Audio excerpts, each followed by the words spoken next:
This is not a civil war in Syria. That's probably the first thing we heard, and we heard it over and over again. It is not President Assad against his own people. It is President Assad and the Syrian people all together in unity against outside forces, outside mercenary forces, terror organizations, the names change every day or every other day to try to protect their identity and maybe keep the connection between the country that funded it and that group kind of a little bit more nebulous.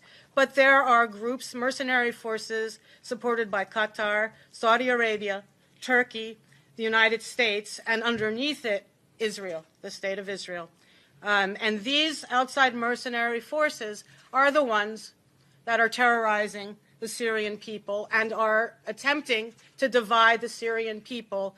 I remember when the U.S. invaded Iraq, our organization was against it well before the invasion ever began. But once the invasion was over and the United States was setting up a government, we talked to many Iraqis who said, we're not Sunni and Shia, we're not Sunni, Shia, and Kurds, but the United States is trying to divide us that way.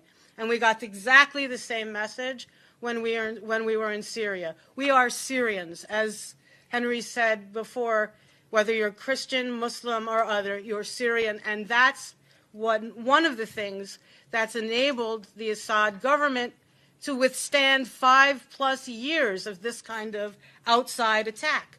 When it was time for the U.S. to unseat Saddam Hussein, after years of sanctions and 2 wars, he fell like that.